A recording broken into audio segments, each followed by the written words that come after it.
Okay, converting between radians and degrees allows us to apply things in easier formats. Now, as pre-calculus moves on and we go through more trigonometry, you're going to be asked to verify formulas. So, for example, when you get to the area formula and the law of sines formula, you're going to have to derive that on the test. So you're going to have to show how we come up with that. So I'm going to do a very basic example of how we come up with the formula for arc length. We're going to do example 4 here right after we get these two formulas for you. So here is one formula, and here's how we get it, okay? Arc length of a circle is defined as follows. If you have a circle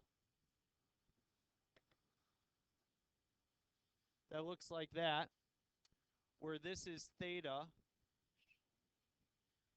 and you have a radius,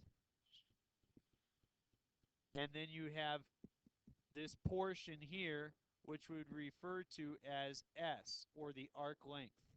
Back in geometry, you were given a formula that looked like this.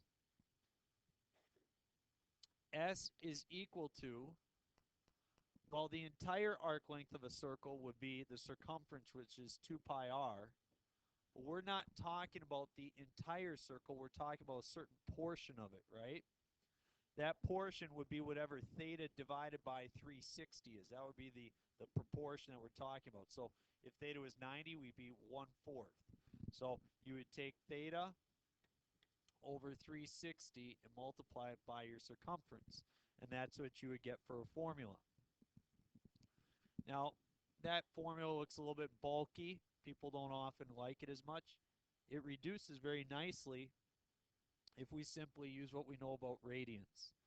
I'm going to convert 360 degrees to radians. What is it? 2 pi. So I'm going to plug 2 pi in there. And now my new formula reads, the arc length is equal to 2 pi times r times theta over 2 pi. What happens? The 2 pi's cancel. And so S is equal to r times theta.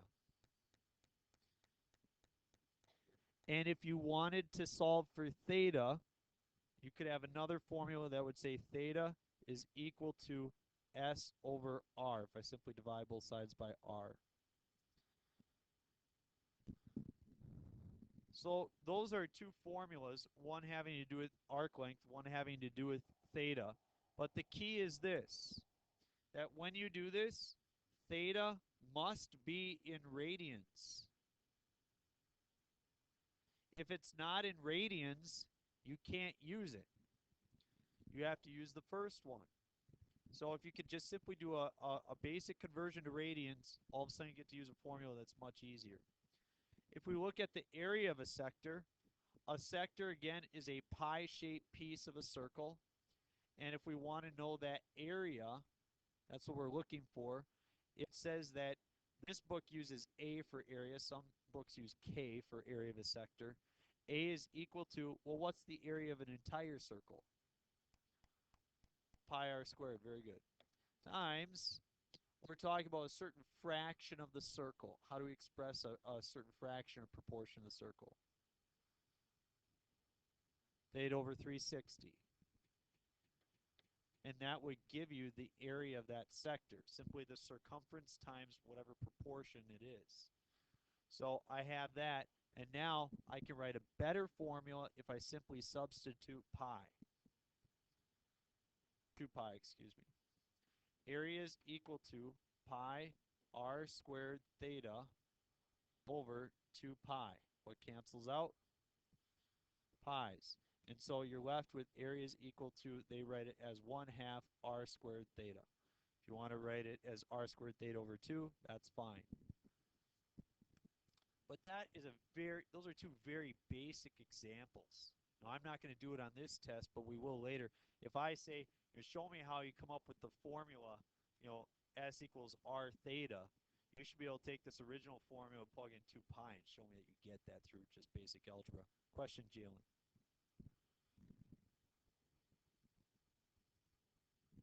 Yes, theta must be in radians. If it's not, you have to use the original formula. or you need to convert it to radians and then use the other one. Okay, let's try a couple problems that involve application that are not too difficult, okay? But as you have questions, please ask. Now, this is a class of 21. The other hour is 40, and there were a lot of questions, and some people just left confused, so they'll have to pick it up tomorrow. Hopefully, everybody can leave feeling good today. Radius is 7, arc length of 3. It says find the angle in radians, okay? So I have a circle. It has a radius of 7 and an arc length of 3.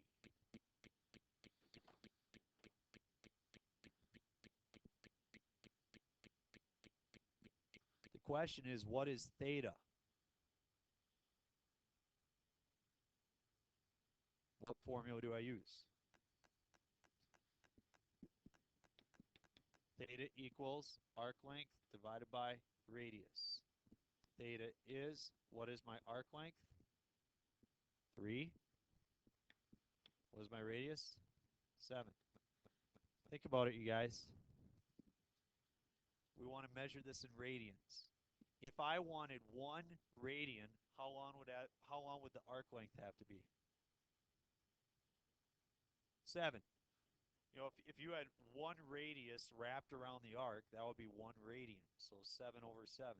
So you just divide the arc length by the radius. That's what the definition of a radian measurement is. So similarly here, a radius of 4. So we have a circle with a radius of 4, and then you wrap 13. So how many radiuses would you wrap around to make a total of 13? About 3. Yeah, you got 1, 2, 3. So we would expect that it would be, you know, maybe a little bit more than 3. Well, all I have to do is say that theta is equal to my arc length divided by my radius. So the arc length is 13, the radius is 4. How many radii wrap around? Well, 13 over 4.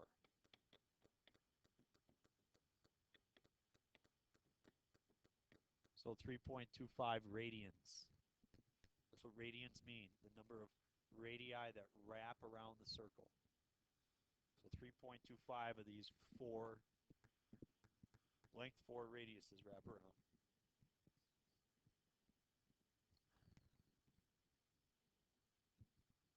I'm just gonna leave it as 3/7. Yeah, I would accept either on the test. That's why I wrote, you know, whether it be decimal or fraction, I would accept either. Not a big deal. Any questions on A and B for example 4? Okay, then let's try another example. We move to example 5 and 6.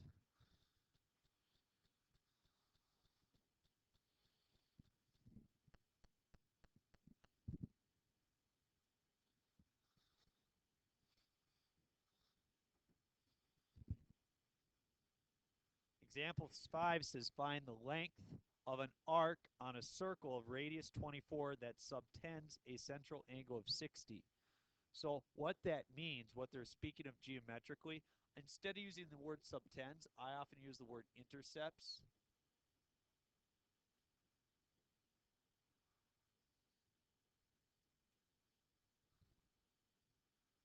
If you have a circle and a radius of 24, and the length of an arc that subtends a central angle of 60, so you got an angle of 60. So I'm looking for this arc length is what it's talking about. So this angle intercepts that arc. So I'm just looking for that length right there. Okay. So what formula do I use? Do I use my area formula or my arc length? I use my arc length. So I would say S is equal to R times theta. Now, in order to use that, what does theta have to be in? Radians. I have degrees. What is 60 degrees in radians? Pi over 3. That's why we took that quiz. So now what I do is I take S is equal to, my radius is 24 times pi over 3, gives me a result of 8 pi. Now, example 6 involves the area of a sector, so a different formula. See if you could do example 6 really quick on your own. Go ahead and give that a shot. Okay, your answer should come out to be 24 pi. Anybody have a question or concern on that? A number of people, second hour, made a mistake. They used the other formula by accident. It sounds like Amanda, by accident, you multiplied the 1/2 by the 12 and then squared it. Okay. Any other questions or comments about that? Okay, then. So tomorrow you're going to be expected to put those to use. Let's talk about these applications. We'll see if we can get through 8 and 9. Second hour we only got through 8. So angular speed. And when I say angular speed, what I'm referring to is if you look at problem 8 says a bicycle wheel that is 24 inches in diameter rotates 100 rotations in a minute. Find the angular speed and the linear speed. So the angular speed would be, kind of the rate at which the tire is going around. How much the angle is changing every minute. How many radians it's changing per minute, or how many degrees it's changing per minute. And that's going to be able to give us an idea. Now, in the end, when we write our speed in this situation, we're going to write our angular speed in radians per seconds, and our linear speed we're going to write in inches per second. And the linear speed would be actually the horizontal distance that you are traveling in this situation. And I don't have these formulas on your sheet because I really hadn't seen these till we started in this book. So we won't do a lot with this, but you'll have to reference these notes when you want these. Angular speed is written as this. They use the, love it when that happens, they use the Greek letter omega. Okay, that's an omega. A lot of people said that's not an omega. This is an omega. They're both. This is the capital one. This is the little one. And you could call it a W. It's kind of a W in English. Not really, but kind of. So omega equals theta, which is your angle, divided by t, which is time.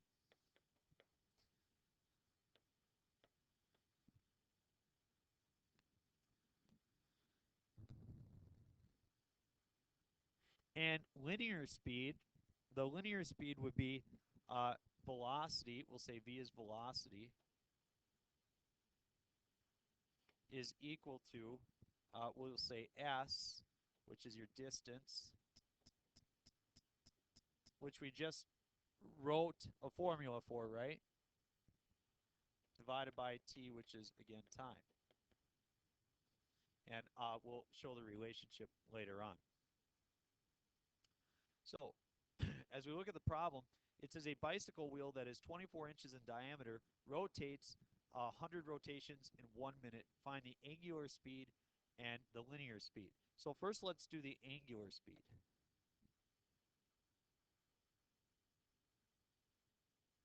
And the angular speed says that omega is equal to theta divided by time.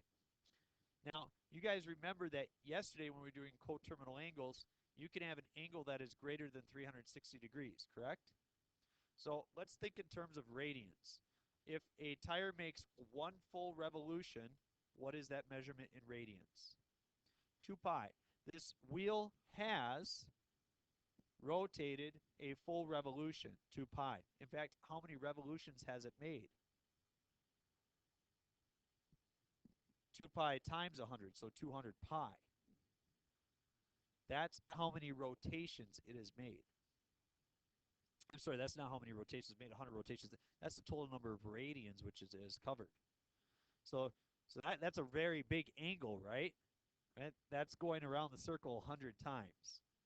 So that's like what, 36,000 degrees, okay? Or 200 pi radians divided by time. How much time has it rotated? 1 minute, which is how many seconds? 60. So I could calculate this. If I go 2 pi times 100 and I divide it by 60, I get 10.47.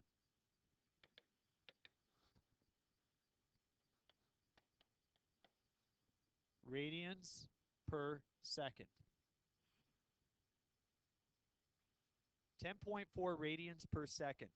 So true or false? It makes more than one revolution every second. True. 6.28 or 2 pi would be one full revolution. Yes. Oh, good question. RPM, rotations per minute.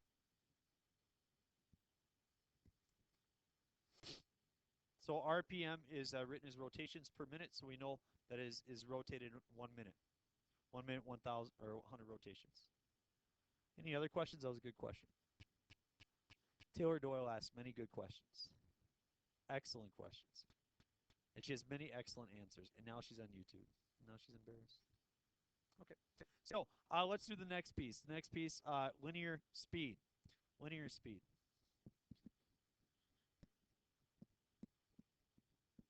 In order to do linear speed, what I need to do is I need to take velocity is equal to my entire distance divided by time. And I'm going to write that in inches per second. So I need to come up with my entire distance that I've covered. Now this is where people got lost last hour. Okay, so let's just think about this for a second. What is the formula for S? S is equal to what? R theta. So what's my radius? 12. Very good. Diameter is 24, so the radius is 12. Times theta. What is the entire angle I've been going around? 2 pi times 100. That's my whole angle. Not just one revolution, but 100. So times 200 pi. So 12 times 200 pi is going to be S. That's my entire arc length. That's my length that I've been rotating around. Yes? Okay. So S is 12 times 200 pi divided by, I'm going in seconds. How many seconds? 60. And so now I do that piece. And so 12 times 200 times pi divided by 60 would be, you're 20, divided by 3. So 125.66. 125.66 inches per second. Okay? Now, we're going to pause there because that's where we got second hour and we got 4 minutes left, and we wouldn't be able to get through example 9. But I guess my question is this. Do you understand how we got the angular speed? Okay, you see where we got the 60. You see the 2 pi times 100? 2 pi stands for 1 revolution, and I have 100 revolutions. And then you see where I got this, R times theta. We decided that theta was 200 pi, R is 12, theta is 200 pi. Okay, so that's where we leave off. So tomorrow you're going to have problems. Tomorrow your assignment will involve converting degrees to radians, converting radians to degrees, some basic stuff like that. But then you are going to ask to do some application as well. So, all right.